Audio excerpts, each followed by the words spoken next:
नमस्कार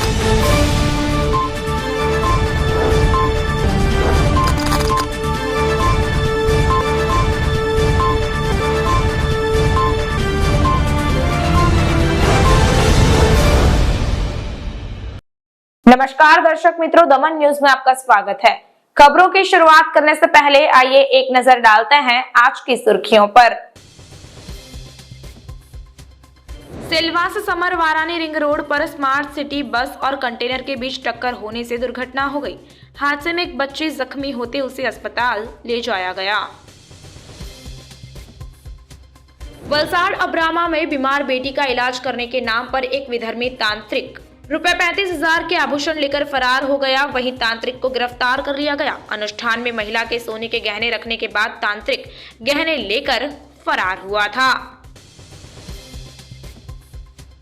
पारड़ी वल्लभ आश्रम हाईवे पर गन्ने से भरा ट्रैक्टर पलटने से दो बाइक पर सवार 3 लोग गन्ने की चपेट में आ गए।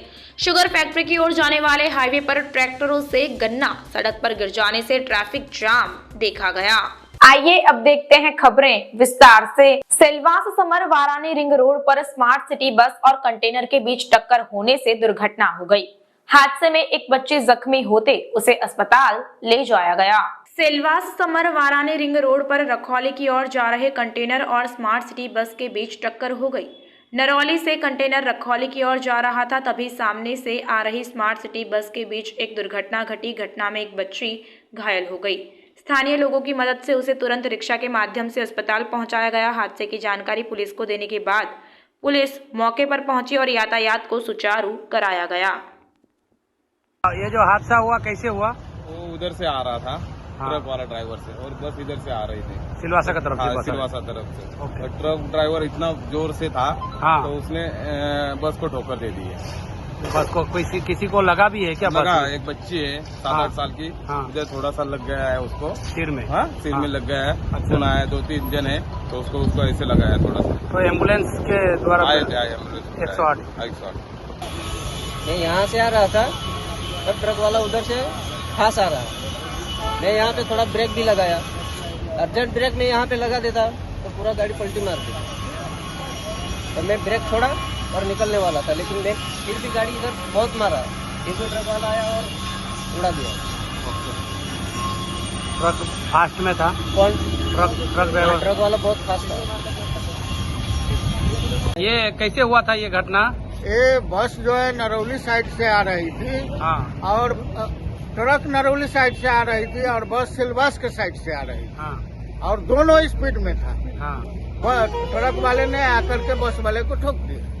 बस वाले को ठोक दिया। हाँ। फिर बस में कोई इंजर भी हुआ? किसी को चोट भी हाँ, लगी? एक लड़की को चोट लगा है, उसका सर फट गया। सर फट गया है। हाँ। तो तुरंत पुलिस आ गया था? हाँ, सब आ गए थे। एम्बुलेंस? एम्बुलेंस नहीं आया था, रिक्शा पर हम लोग भेज दिया। रिक्शा पे सिविल अस्पताल में भेज? हाँ, भेज दिया। आपका क्या नाम है? मनोज मिश्रा। वलसाड़ अब्रामा में बीमार बेटी का इलाज करने के नाम पर एक विधर्मी तांत्रिक रुपए 35,000 के आभूषण लेकर फरार हो गया। वहीं तांत्रिक को गिरफ्तार कर लिया गया। महिला के सोने के गहने विधि में रखने के बाद तांत्रिक गहने लेकर फरार हुआ था। वलसाड़ शहर के अब्रामा क्षेत्र निवासी 42 वर्षीय राजकुमारी गुलाब सिंह प्रजापति अपने पति की मृत्यु के बाद धर्मपुर चौक के पास चाय नाश्ते की लॉरी चलाकर अपने परिवार का भरण पोषण कर रही हैं। 20 नवंबर को राजकुमारी प्रजापति और उनका बेटा लॉरी पर काम कर रहे थे, तभी एक अज्ञात युवक चाय पीने के लिए लॉरी पर आया। चाय पीने के बाद युवक ने कहा कि उसके पास पैसे नहीं है। युवक ने खुद को काली मां का तांत्रिक बताया। राजकुमारी बहन की बीमार बेटी के बारे में कोई रास्ता बताने को कहा। तांत्रिक युवक ने उसकी बेटी की कुंडली मांगी। कुंडली घर पर होने के कारण तांत्रिक राजकुमारी प्रजापति के बेटे को अपने साथ घर ले आया और कहा कि तांत्रिक को कपूरज मती सहित सामान मंगवाकर विधि करनी होगी। विधि करने के बहाने महिला द्वारा पहने गए सोने के आभूषण विधि में रखवा दिए गए। इसी बीच घर का दरवाजा खोलने गई राजकुमारी प्रजापति का ध्यान न होने पर तांत्रिक ने आभूषण ले लिए। विधि को पूरा करने और महिला को एक काला बैग देने के बाद संपादक ने कहा कि 51 दिनों तक गहनों वाले बैग को न खोले। अगले दिन महिला के बेटे को तांत्रिक पर जब शक हुआ, जब लॉरी पर सवार तांत्रिक युवक ने उसे घर जाकर ऐसे विधि करने के लिए कहा तो बैग मंगवाकर जांच की तो बैग में आभूषण की जगह चावल निकले। जब युवक को बैठने के लिए कहा गया तो उसने बताया कि उसका नाम नूर मोहम्मद अजीज उल्लाह शेख है और वह वापी में रहता है। इससे पहले कि राजकुमारी प्रजापति का बेटा घटना की सूचना पुलिस को देता, विधर्मी तांत्रिक वहां से चला गया, जिसके बाद राजकुमारी प्रजापति ने सिटी थाने में नूर मोहम्मद अजीज उल्लाह शेख के खिलाफ धोखाधड़ी की शिकायत दर्ज कराई। वलसाड सिटी पुलिस ने काली माता का तांत्रिक बनकर ठगी करने वाले विधर्मी युवक नूर मोहम्मद अजीजुल्लाह शेख को गिरफ्तार कर लिया है और आगे की जांच कर रही है। વલસાડ શહેરમાં અબ્રામા ખાતે એક બેન રહે છે, જેઓના પતિ ગુજરી ગયેલ છે અને તે પોતે ચા નાસ્તાની લારી કરી પોતાનું ગુજરાન ચલાવે છે। તેમની લારી ઉપર તારીખ 20ના રોજ એક ઈસમ આવ્યો હતો અને તમને અમુક ધન મળશે એવું બહાનું કરી તમારી પાસે જો સોનાના દાગીના હોય તો આપો એમ કરીને એની પાસે એક કપડાની થેલીમાં સોનાનો દોરો લોકેટ સાથેનો અને કાનની બાલી મુકાવડાવી હતી અને કે બીજે દિવસે તમે ખોલશો એટલે કે આમાં ધન વધી જશે। બીજે દિવસે આ ભાઈ ફરી આવ્યા હતા અને આ ખોલ્યું હતું તો એમાંથી એ વખતે એમણે પોટલી બદલી લીધી હતી। જે બેનને ખબર પડતા આ ભાઈ વિરુદ્ધમાં ફરિયાદ કરી હતી।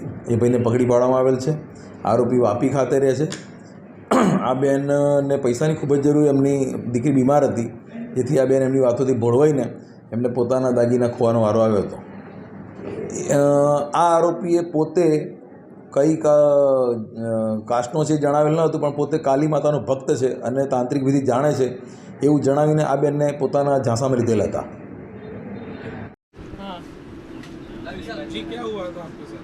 वो चोर आया,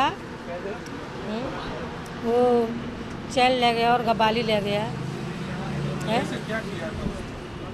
वो पूजा पाठ किया, कपूर जलाया और लौंग आग जलने लगी उसमें। फिर बाद में वो बोला कि वो लड़का की ये चिता जल रही है, वो ऐसा ये करना पड़ेगा 1 दिन तक उसके पानी से नहवाने का, बाद में वो ठीक हो जाएगा। फिर वो चावल और उसमें सिंदूर में वो काली पन्नी में बांधा, फिर वो निकाल लिया और दूसरे दिन फिर आया, वही ना, दूसरे दिन फिर आया वापिस लेना दूसरा। मैं बोला 2-3 चीज़ और रखी है, सब कल धो देने का, वो भी फिर आया दूसरे दिन। फिर दूसरे दिन उसको पकड़ के बैठा ले लिया, पोटली खुलवाया तो उसमें कुछ था ही नहीं। पुलिस कंप्लेन गई, फिर पुलिस ने ढूंढा उसको, फिर वो उसको ले गए हैं। अभी वो पुलिस थाने में ही है। बताया कि मैं काली का भक्त हूँ, 2 बार उसको काली आई, 2 बार अगरबत्ती जलाई उसने, 2 बार काली भी आई उसको। और वो बोल रहा था कि वो मतलब ऐसा सब नहीं करोगे तो तुम्हारा लड़का मर जाएगा। लड़का की आयु अभी 10 दिन की है, अगर ये सब कर लोगे तो लड़का जीता रहेगा। नहीं मैं तो भगवान बन के आया हूँ तुम्हारे घर में, काली का भक्त हूँ। और नाम बता रहा था विजय यादव हूँ। पारडी वल्लभ आश्रम हाईवे पर गन्ने से भरा ट्रैक्टर पलटने से 2 बाइक पर गन्ने गिरने से 3 लोग गिर पड़े। शुगर फैक्ट्री की ओर जाने वाले हाईवे पर ट्रैक्टर से गन्ना सड़क पर गिर जाने से ट्रैफिक जाम देखा गया। पारडी राष्ट्रीय राजमार्ग क्रमांक 48 वल्लभ आश्रम के सामने गन्ने से भरा ट्रैक्टर पलटने से हादसा हुआ। वलसाड शुगर फैक्ट्री जा रहे गन्ने से भरे ट्रैक्टर का चालक नियंत्रण खो बैठा और पलट गया। वहीं ट्रैक्टर में लदा गन्ना हाईवे पर बिखर गया। हादसे के कारण मुंबई अहमदाबाद राष्ट्रीय राजमार्ग बंद कर दिया गया।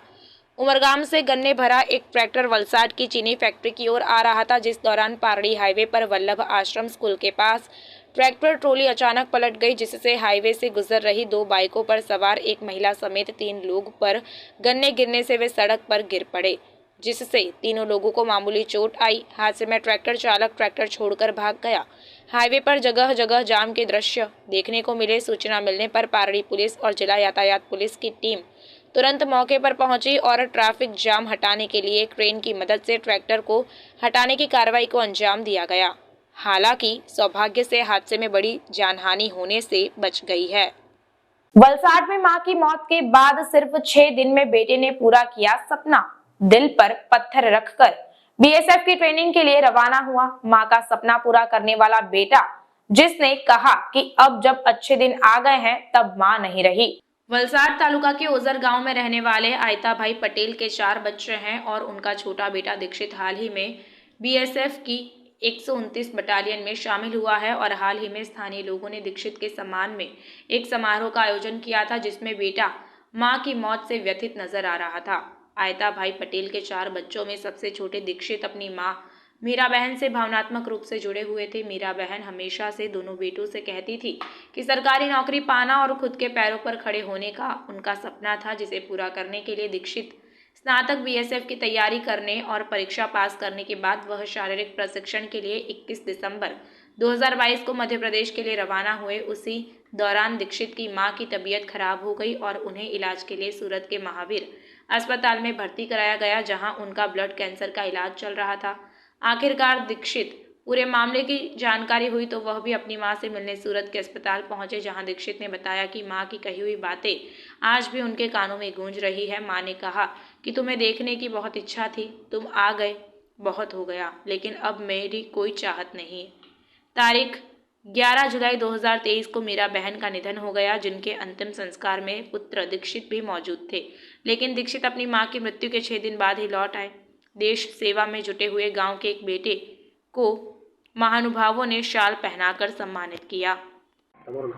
हाँ, मारू नाम पटेल दीक्षितभाई હેતાભાઈ, હું રહેવાનું ઓજર વલસાડ। અને મારી મમ્મીનું સપનું હતું કે મને ગવર્મેન્ટ જોબ મળે, એના માટે મેં પ્રયત્ન કર્યા અને મળી બી જોબ। બીએસએફમાં જીડી કોન્સ્ટેબલની જોબ મળી, એની ટ્રેનિંગ બી મેં સફળતાપૂર્વક પૂરી કરી, પણ વચ્ચે તકલીફો બી પડી। અને જ્યારે મારી મમ્મી બીમાર હતી, કેન્સર હતું, ઘરનાએ મને નહીં કીધું કેમ કે મેં ત્યાંથી વધારે ચિંતા કરું, એટલા માટે મને ઘરનાએ કીધું બી નહીં। જ્યારે મને 15 દિવસની અડધી ટ્રેનિંગ પછી મને છૂટી મળી, ત્યારે 2 દિવસ પહેલાં કીધું કે મમ્મીને કેન્સર છે, બીમાર છે એમ કે, પણ આપણને હું થોડું ઘણું બીમાર હશે એમ। પછી જ્યારે મેં આવ્યો તો સીધો હોસ્પિટલમાં ગયો, મમ્મીને મળ્યો, મમ્મી સાથે વાતો બી કરી। તો જ્યારે થોડા દિવસ રહ્યો ને મમ્મી હોસ્પિટલમાં ગુજરી ગયા અને 3-4 દિવસની પછી મને છૂટી હતી। મમ્મીનું અંતિમ સંસ્કાર કર્યું। પછી જ્યારે 12માની વિધિ હતી ત્યારે મારે તે પહેલાં મારે જવાનું થયું, ટ્રેનિંગ હતી એટલા માટે। પછી ટ્રેનિંગ ત્યાં મેં એપ્લિકેશન આપી છૂટી માટે, 12માની છૂટી માટે, પણ ત્યાં સીઓએ મને ત્યાં ઇન્ટરવ્યૂમાં એપ્લિકેશન આપી છૂટી મળી જશે કીધું, પછી છૂટી આખરી ટાઈમ પર નહીં મળે એમ કીધું, એટલા માટે મારે નહીં અવાયું। મેં ધારતે તો જોબ છોડીને બી આવી શકતા, પણ મારી મમ્મીનું સપનું ગવર્મેન્ટ જોબનું ને મમ્મી માટે પછી મેં 12માની વિધિમાં બી નહીં આવ્યો અને ટ્રેનિંગ પૂરી કરીને અત્યારે ઘરે આવ્યો। હવે ખાસ કરીને અત્યારે તમને જોબ લાગી છે સરકારી, કેટલો ગર્વ છે ને મમ્મી ગયાનો કેટલો અફસોસ છે? મમ્મી મને સરકારી જોબ લાગ્યાનો બહુ ગર્વ છે, પણ જ્યારે મારી જોબ લાગી ને જ્યારે ખુશીનો સમય આવ્યો ત્યારે જ મારી મમ્મી નથી, એનું બહુ અફસોસ છે મને। એ જ, બીજું કંઈ દુઃખ નથી। જ્યારે સારો સમય આવ્યો ત્યારે જ મમ્મી નથી, ને મમ્મીનું સપનું હતું કે મને જોબ લાગે, ત્યારે મમ્મી નથી, એ જ બહુ અફસોસ છે બસ। એમાં મારી બહેન મીરાબેનની બહુ આશા હતી કે એ નાનો છોકરો કે મોટો છોકરો બંને છોકરા હતા, એમને કોઈ બી બેમાંથી એક નોકરી કરે કે બંને નોકરી કરે, એમની હાજરીમાં કરે ને હાજરીમાં થાય, તેવામાં એમનો નાનો છોકરો છે ને દીક્ષિતભાઈ, એ એમને બીએસએફમાં એમની નોકરી લાગી અને એઓ ત્યાં જઈને એવો 6 માસ પૂરા કર્યા। ત્યારબાદ એમની મારી બહેનનું એમ તબિયત જરાક ખરાબ હતી જ અને તેના પછીથી વધારે ખરાબ થવાથી એમને એડમિટ કર્યા। એડમિટ કરીને એમને તે સમય પર દીક્ષિતભાઈ એમની રજા મળી એટલે એવો 6 માસ પછી 15 દિવસના અંતરે એવો આવ્યા અને આવીને પછી અહીંયા એમની 6 માસમાં એમને મારી બહેનનું જેવો તબિયત ખરાબ હોવાથી દાખલ કરવા તે સમયે દીક્ષિતભાઈ અહીંયા આવ્યા અને આવીને પછી એમની અંતિમ ક્રિયા, એમની તબિયત વધારે બગડવાથી એમણે અહીં રહી નહીં શક્યા અને એમણે અંતિમ ક્રિયામાં એમણે દીક્ષિતભાઈએ ભાગ લીધો અને ત્યારબાદ એમને પાછી ટ્રેનિંગ ચાલુ હતી એટલે એઓ પાછા નીકળી ગયા અને એમણે 12મુની વિધિ હતી ત્યારે એમને 12મુમાં ભાગ લેવાયો નથી એટલે આ દીક્ષિતભાઈને ઘણો અફસોસ થાય છે। ત્યારબાદ મારી બહેન પણ રહી નથી અને હાલને તબક્કે એઓ નોકરી ટ્રેનિંગ પૂરી કરી આવી અને હવે પછી હવે એમને 6 માસ રજા મળી છે. હવે પછી એ પાછા હાજર થાય. દીક્ષિતભાઈએ તેમનું સપનું પૂરું કર્યું છે મમ્મીનું. હા. અને મમ્મીની પણ ઈચ્છા હતી કે સરકારી જોબ મળે. અત્યારે તે હયાત નથી, શું કહેશો, કેટલો અફસોસ છે?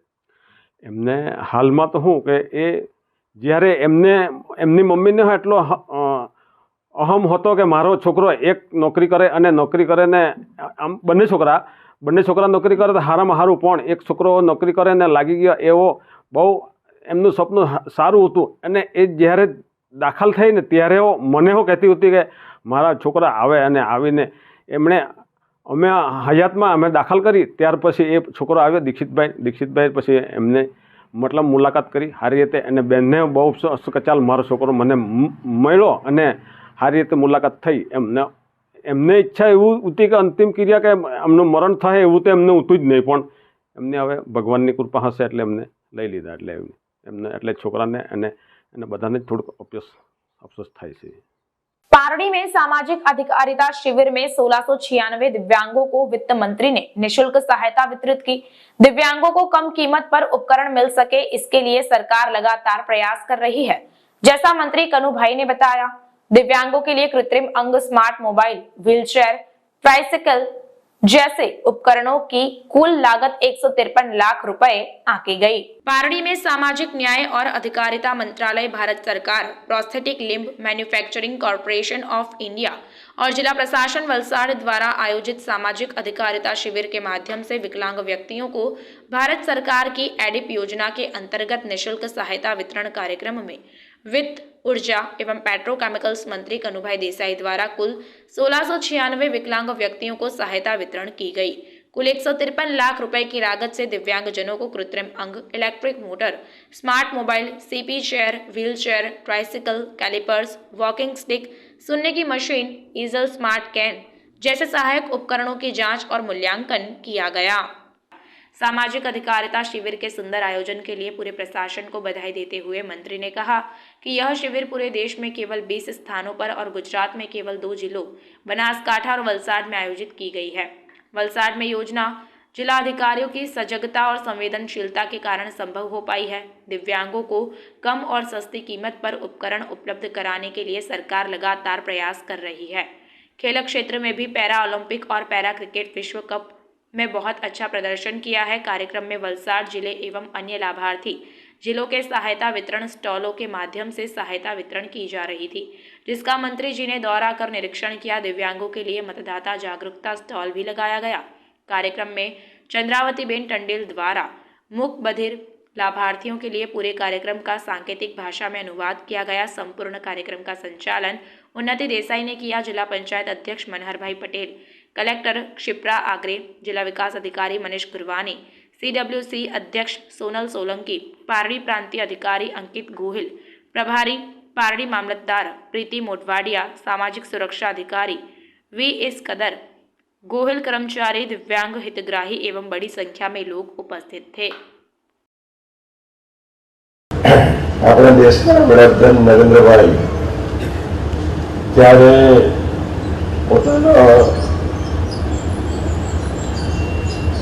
આગળનો સમય સંગઠન અને સામાજિક કાર્યોમાં વિતાવતા હતા ત્યારે એમણે સમગ્ર ગુજરાતનો અને ભારતનો પ્રવાસ કર્યો અને એ સમયે એમને અનેક સમસ્યાઓ જોવા મળી અને આ બધી સમસ્યાઓનો એમણે ગુજરાતના મુખ્યમંત્રી બન્યા પછી અને દેશના વડાપ્રધાન બન્યા પછી એને ઉકેલવાનો પ્રયત્ન કર્યો। જે રીતે કાનપુર ખાતે અને ઉજ્જૈન ખાતે આ કૃત્રિમ અંગો બનાવવાનું એક સુંદર જે વ્યવસ્થા ઊભી કરી છે એ એમના લીધે શક્ય બની છે અને એના લીધે જ એકદમ કિફાયતી ભાવે અને સબસિડીના રૂપે આપણા બધા દિવ્યાંગોને મળી રહે એ માટેનું સમગ્ર ભારતમાં આયોજન થઈ રહ્યું છે। દિવ્યાંગતા ના લીધે કોઈ પણ દિવ્યાંગ બાળક કે વ્યક્તિ પોતાની લઘુતા ન બનાવે એના માટે અનેક એમની શક્તિઓ છે એને ઉજાગર કરી છે। समाचार के अंत में आइए एक नजर डालते हैं आज के मुख्य समाचार पर। सिलवास समरवारानी रिंग रोड पर स्मार्ट सिटी बस और कंटेनर के बीच टक्कर होने से दुर्घटना हो गई। हादसे में एक बच्ची जख्मी होते उसे अस्पताल ले जाया गया। वलसाड़ अब्रामा में बीमार बेटी का इलाज करने के नाम पर एक विधर्मी तांत्रिक रुपए 35,000 के आभूषण लेकर फरार हो गया। वहीं तांत्रिक को गिरफ्तार कर लिया गया। अनुष्ठान में महिला के सोने के गहने रखने के बाद तांत्रिक गहने लेकर फरार हुआ था। पारड़ी वल्लभ आश्रम हाईवे पर गन्ने से भरा ट्रैक्टर पलटने से 2 बाइक पर सवार 3 लोग गन्ने की चपेट में आ गए। शुगर फैक्ट्री की ओर जाने वाले हाईवे पर ट्रैक्टरों से गन्ना सड़क पर गिर जाने से ट्रैफिक जाम देखा गया। तो ये थी अब तक की खबरें। फिर मिलते हैं और खबरों के साथ। देखते रहिए दमन न्यूज। नमस्कार।